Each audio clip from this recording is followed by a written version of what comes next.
యేసుక్రీస్తు నామమున మీ అందరికీ శుభములు కలుగును గాక. మరి యొక్క మారు దేవుని యొక్క వాక్యాన్ని మీతో పంచుకోవడానికి ఆ కృపను అనుగ్రహించిన దేవాది దేవునికి మహిమ కలుగును గాక.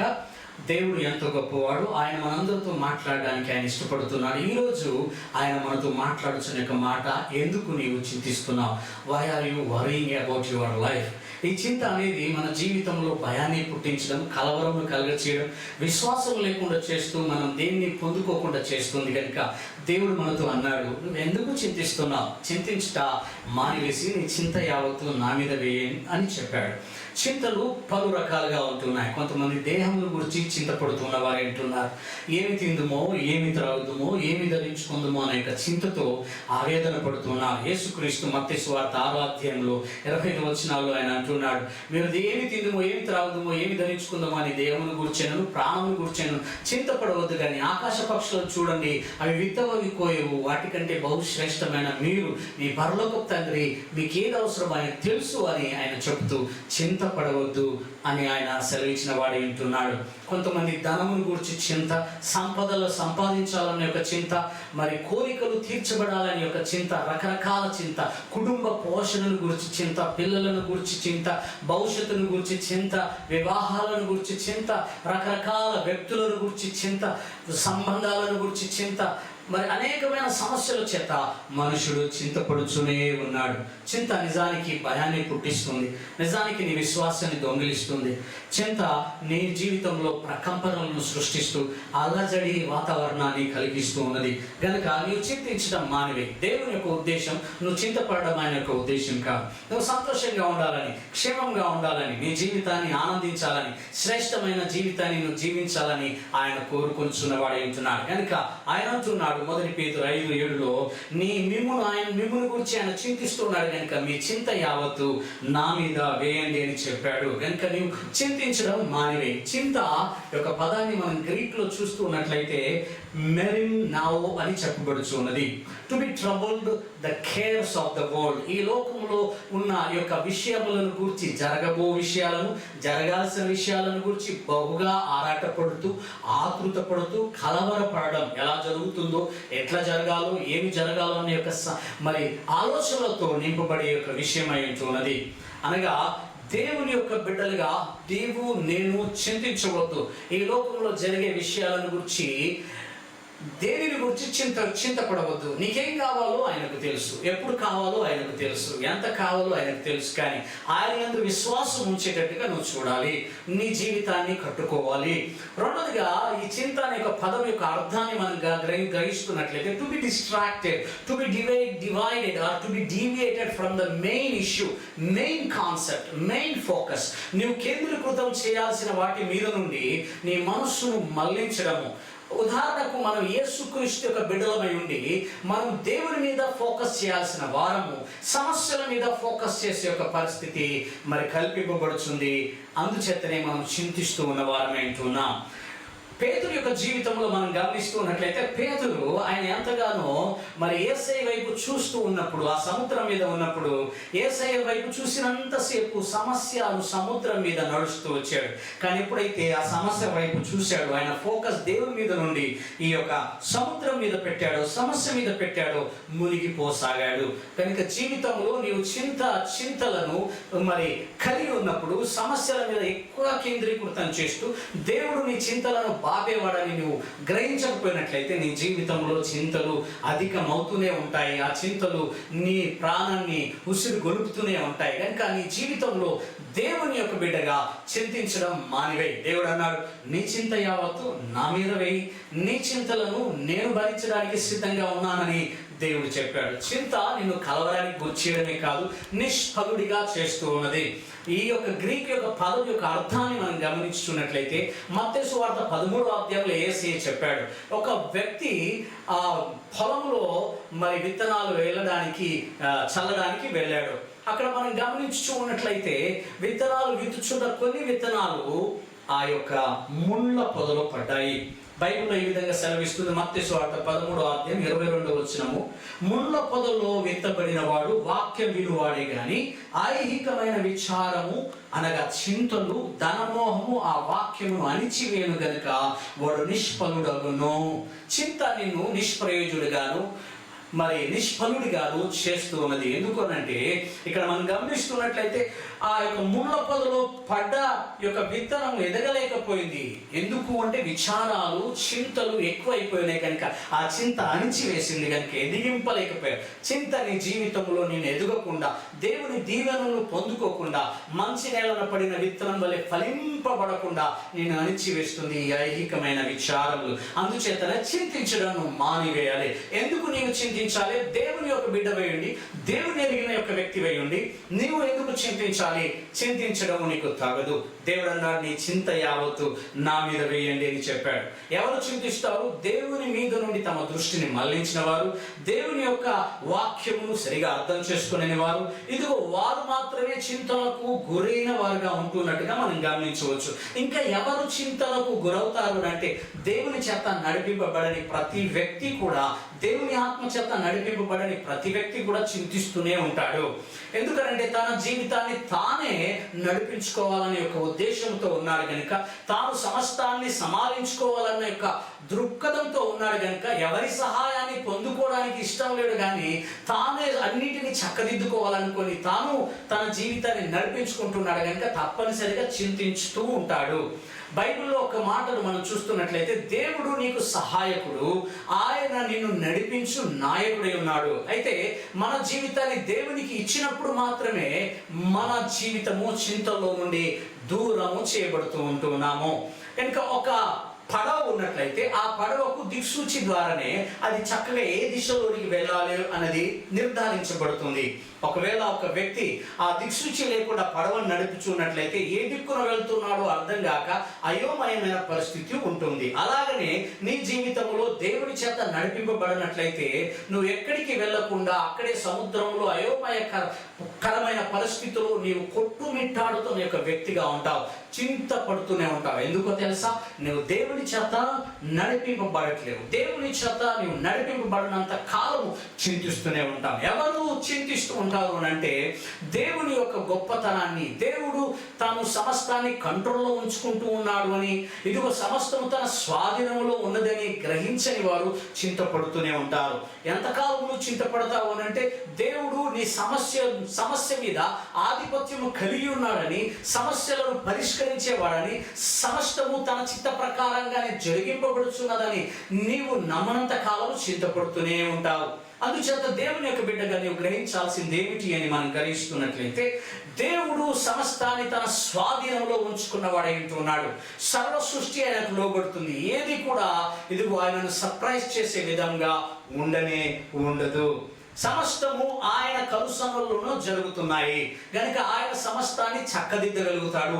నీ జీవితాన్ని ఆశీర్వదించగలుగుతాడు. నీ జీవితంలో మేలుతో నేను తృప్తిపరుస్తాడు అని నువ్వు నమ్మాలి.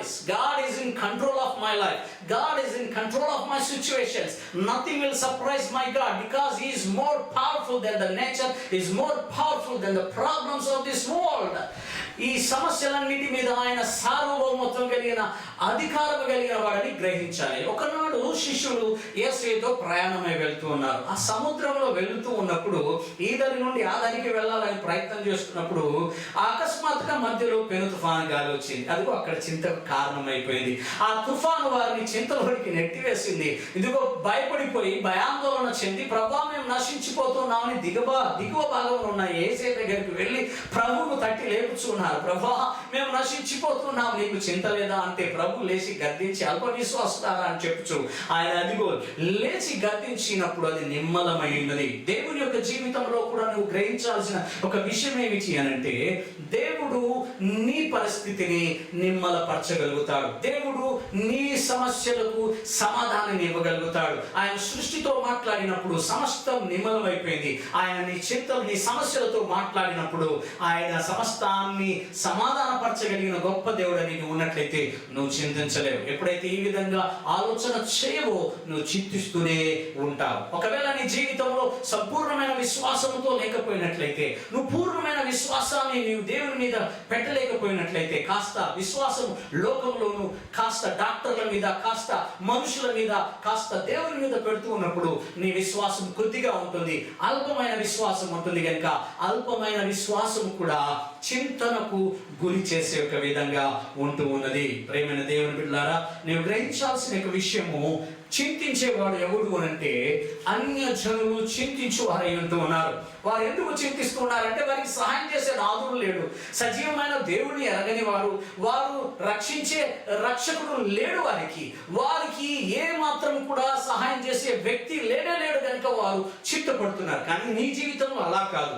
దేవుడు నీకు సహాయం చేయడానికి, నిన్ను రక్షించడానికి, నిన్ను కాపాడడానికి, నిన్ను విడిపించడానికి ఆయన నీకు సహాయం చేయగలిగిన సమర్థుడైన దేవుడు నీకు తోడుగా ఉన్నాడు. ఆయన బిడ్డగా నిన్ను చేసుకొని ఉన్నాడు కనుక నువ్వెందుకు చింతిస్తున్నావు? నువ్వెందుకు దిగులు పడుతున్నావు? నువ్వెందుకు నీవు కలవరపడుతున్నావు? సమస్యలు వస్తూనే ఉంటాయి, వెళ్ళిపోతున్నాయి. వర్షాలు వస్తాయి, తుఫాన్లు వస్తాయి, కానీ అవి వస్తూనే ఉంటాయి, వెళ్ళిపోతూనే ఉంటాయి. కానీ నీవు నిలబడుతూనే ఉంటావు. కనుక చింతలను చేతని విచారము తెచ్చుకొని విచారిస్తూ నీవు అనారోగ్యము తెచ్చుకోవద్దని నేను నీకు తెలియజేస్తున్నాను. చింతలు నీ జీవితంలో అనారోగ్యాన్ని కలగ చేస్తూ ఉంటాయి.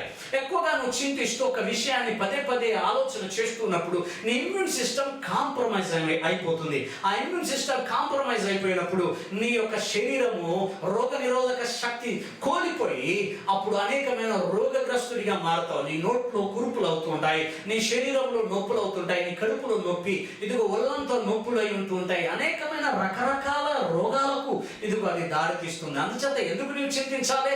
నీ దేవుడు నీకు ఉండగా నీవు నిశ్చింతగా ఉండాలి. ఆయన నీ భారాన్ని మోసేవాడై ఉంటున్నాడు. నీ భారం నా మీద మోపు, నేను నీకు సహాయం చేయు దేవుడనై ఉన్నాను అని చెప్పి ఉండగా నువ్వెందుకు చింతిస్తున్నావు, కలవరపడుతున్నావు? చింత నేను కృంగదీస్తుంది. దావీదు జీవితంలో ఎన్నో చింతలు వచ్చాయి, ఎన్నో బాధలు వచ్చాయి. ఇదిగో శత్రువులు తరిమారు, అలాగే రాజైన యొక్క సౌలు కూడా తరిమాడు. అరణ్యంలో ఒంటరి జీవితాన్ని మరి జీవిస్తూ వచ్చాడు. అలాంటి సమయంలో అతనికి విచారాలు ఎక్కువైపోయాయి. అందుకోసం బైబిల్లో ఈ విధంగా చెప్పబడుతుంది. సామెతలు 12:25లో ఒకని హృదయంలో విచారమును దాని కృంగజేయును, దయగల మాట దాన్ని సంతోషపెట్టును. ఒకని హృదయంలోని విచారములు కృంగ చేయును. నీ జీవితంలో నీ హృదయంలో ఆ యొక్క విచారములు చింతలను పెట్టుకున్నట్లయితే నువ్వు కృంగిపోతావు, నువ్వు కృషించిపోతావు. నీ జీవితం అంతా కూడా అస్తవ్యస్తంగా మారుతుంది, అతలాకుతలం అయిపోతుంది. అల్లజడి యొక్క ప్రకంపనలు నీలో సృష్టింపబడతాయి. ఎందుకు నీవు చింతించాలి? నీ దేవుడు నీకు సహాయం చేయవాడే ఉండగా why should you be worried about your life? చింత నీకు నిష్ప్రయోజనమైనది. తల్లిదండ్రులు ఉన్నారు, చక్కగా వారి పిల్లలను చూసుకుంటున్నారు, పిల్లలకు కావాల్సిన ప్రతి విషయాన్ని వారికి దయచేస్తున్నారు. కానీ పిల్లలు చేయాల్సింది ఏంటంటే వెళ్ళి చక్కగా తిని మరి సంతోషించి తల్లిదండ్రులు చేసే యొక్క క్రియలను బట్టి థ్యాంక్ఫుల్ యాటిట్యూడ్తో ఉండాలి. కానీ పిల్లలు ఒకవేళ ఇదిగో తల్లిదండ్రులు చేస్తున్న యొక్క విషయాన్ని మర్చిపోయి వారు మాత్రమే చింతిస్తూ రేపటి గురించి ఎలానో, నా స్కూల్ ఫీజు ఎలా కట్టాలి, ఇదిగో నేను రేపు ఏం తినాలి అని వారికి చింతించాల్సిన అవసరత లేదు. ఎందుకనంటే వారిని గురించి చింతిస్తున్న తల్లిదండ్రులు ఉన్నారు, వారిని పోషించే తల్లిదండ్రులు ఉన్నారు. పిల్లలు పోషణ విషయమే భయపడాల్సిన అవసరత లేదు. అలాగే నీ దేవుడు సర్వశక్తిమంతుడైన తండ్రి అయిన దేవుడు నీ తండ్రి అయి ఉంటున్నాడు కనుక నిన్ను పోషించడానికి ఆయన సిద్ధంగా ఉన్నాడు, నీకు సహాయం చేయడానికి ఆయన సిద్ధంగా ఉన్న దేవుడే ఉంటున్నాడు. కనుక ఆయన మీరు చెడ్డవారై ఉండి మీ పిల్లలకు మంచి ఈవులని ఇవ్వడానికి సిద్ధంగా ఉన్నప్పుడు పరలోకపు తండ్రి నేను మరి అంత మంచి కార్యాలు నీ ఎడల జరిగిస్తానని ఆయన చెప్పాడు. నిశ్చయముగా నేను మీ ఎడల శ్రేష్టమైన కార్యాలు జరిగిస్తానని సెలవిచ్చాడు. కనుక నీవు చింతించవద్దు. చింత నీ జీవితంలో నిష్ప్రయోజనాన్ని కలుగజేస్తుంది, దేవుని కార్యాన్ని చూడకుండా చేస్తుంది. చింతించడం ద్వారా ఏమి సాధించలేవు. నువ్వు చింతపడుతూ ఉండడం ద్వారా ఏం సాధిస్తావు? ఏమీ సాధించలేవు. నీవు ఏదైనా అకంప్లిష్ చేస్తావా, ఏదైనా అచీవ్ చేస్తావా, ఏదైనా మరి నువ్వు పొసెస్ చేసుకోగలుగుతా? చేయలేవు. దేవుని ఆధీనంలో ఉంటే తప్ప సమస్తాన్ని నువ్వు ఏవి కూడా సాధించలేవు. కనుక చింత నిన్ను సాధనలోనికి సాధించేటట్టుగా చేయదు, కానీ దిగో నిన్ను కృంగదీసే విధంగా ఉంటుంది. ఎక్కడ ఉన్న జీవితం అక్కడే ఉండేటట్టు చేస్తుంది. కనుక నువ్వు చింతించడం ఆపివేయి. ఎందుకు నువ్వు చింతించాలి? దేవుడు నిన్ను గురించి చింతిస్తున్నప్పుడు నువ్వెందుకు చింతించాలి? దేవుడు నిన్ను గురించి విచారిస్తున్నప్పుడు నువ్వెందుకు చింతించాలి? అందుకోసమే మత్తయి సువార్త 6వ అధ్యాయంలో ఆయన ఏం చెప్పాడు వాక్యాన్ని విందాం. అందువలననే నేను మీతో చెప్పినదేమనగా ఏమి తిందుమో ఏమి త్రాగుదుమో అని మీ ప్రాణమును గూర్చేనను, ఏమి ధరించుకుందుమో అని మీ దేహమును గూర్చేనను చింతించకుడి. ఆహారము కంటే ప్రాణమును, వస్త్రము కంటే దేహమును గొప్పవి కావా? ఆకాశ పక్షులను చూడండి, అవి విత్తవు, కోయవు, కోటలో కూర్చుకొనవు, ఆయనను మీ పరలోకపు తండ్రి వాటిని పోషించుచున్నాడు.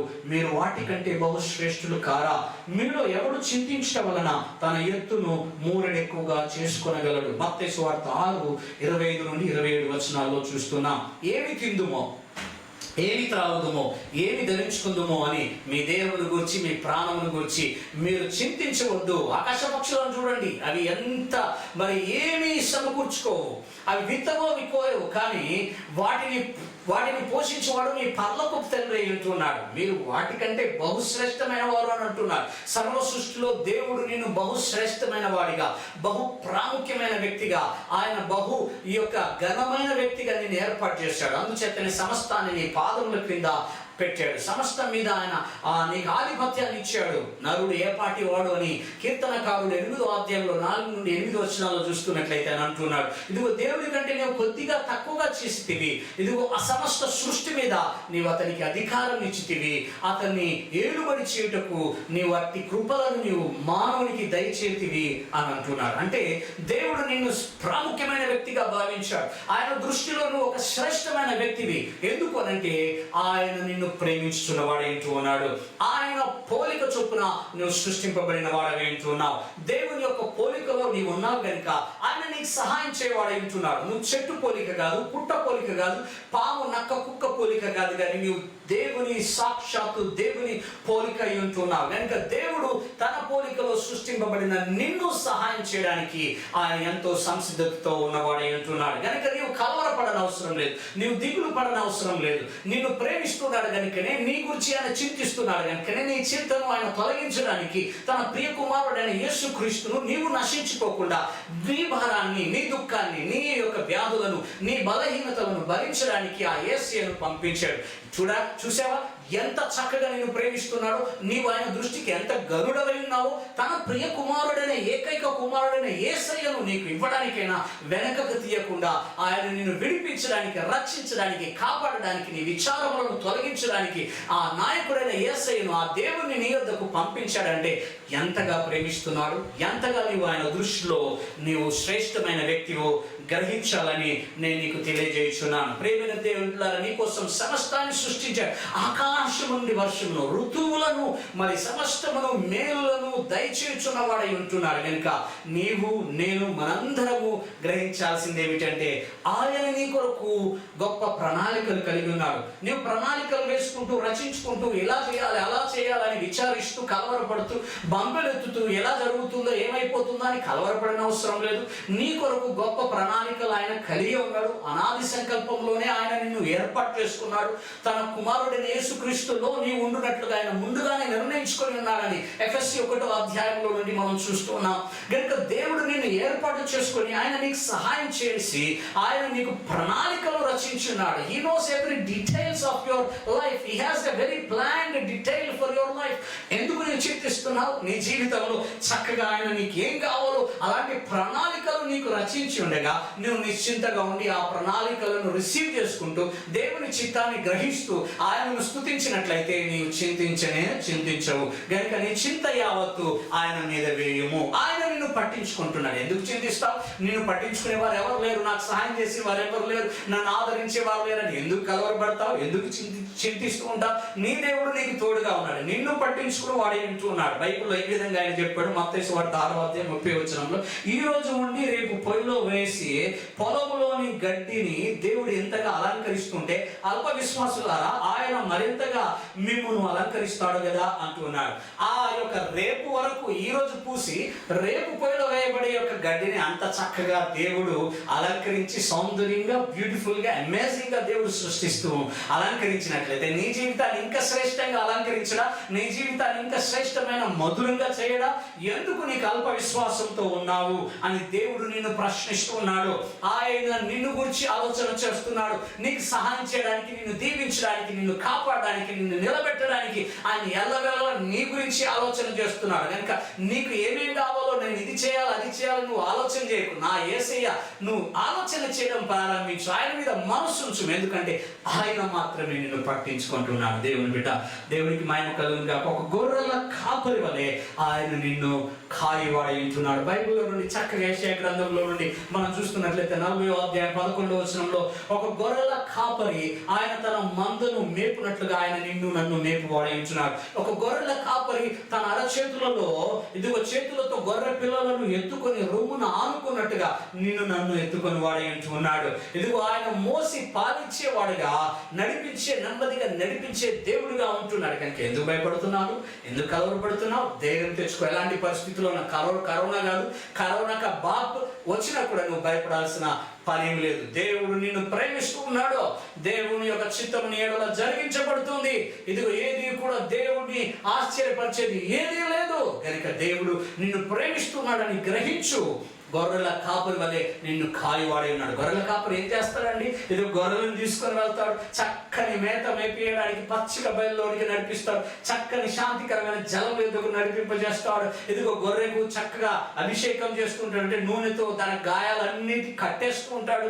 కావలసిన ప్రతి విషయాన్ని ముందు నుండి దొడ్డిలో నుండి బయలుదేరిన కానుండి మళ్ళీ తిరిగి దొడ్డిలోనికి వచ్చేవారి దాకా చక్కగా అన్నిటిని చూస్తాడు. అలాంటి వాడు నీ దేవుడు. ఈ భూమి మీద నువ్వు వచ్చినది మొదలుకొని తిరిగి మళ్ళీ ఆయన దగ్గరికి చేరేవాడి దాకా నీ ప్రతి అవసరతను తీరుస్తాడు, ప్రతి సహాయాన్ని చేస్తాడు. నీ జీవితాన్ని చక్కగా కట్టే దేవుడై ఉన్నాడు. కనుక నీవెందుకు కలవరపడుతూ ఉన్నావు? దేవుడు నిన్ను పట్టించుకుని వాడే ఉన్నాడు. నువ్వు ఒంటరివి కాదు, నువ్వు ఏకాకివి కాదు, నీ దేవుడు నీకు తోడుగా ఉన్నాడని ధైర్యం తెచ్చుకో. ఇదిగో చింతించడం మానివే.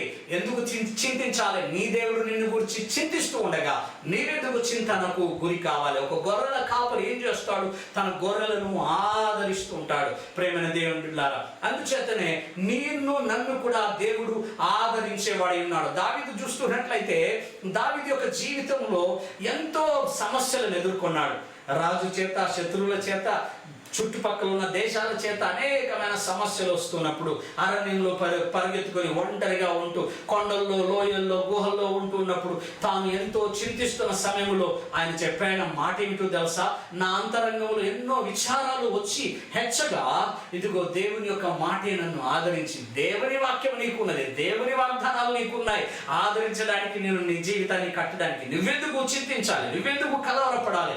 ఆయన నిన్ను ఆదుకొను దేవుడై ఉంటున్నాడు. చింతించవాకు, ఆయన నిన్ను ఆదుకొని వాడై ఉంటూ ఉన్నాడు. నీ భారం యెహోవా మీద మోపుము, ఆయన నిన్ను ఆదుకొను దేవుడై ఉంటూ ఉన్నాడు. నీతిమంతులను ఎన్నటికి కదల్చనిచ్చే దేవుడు కాదు. The righteous people will never be moved.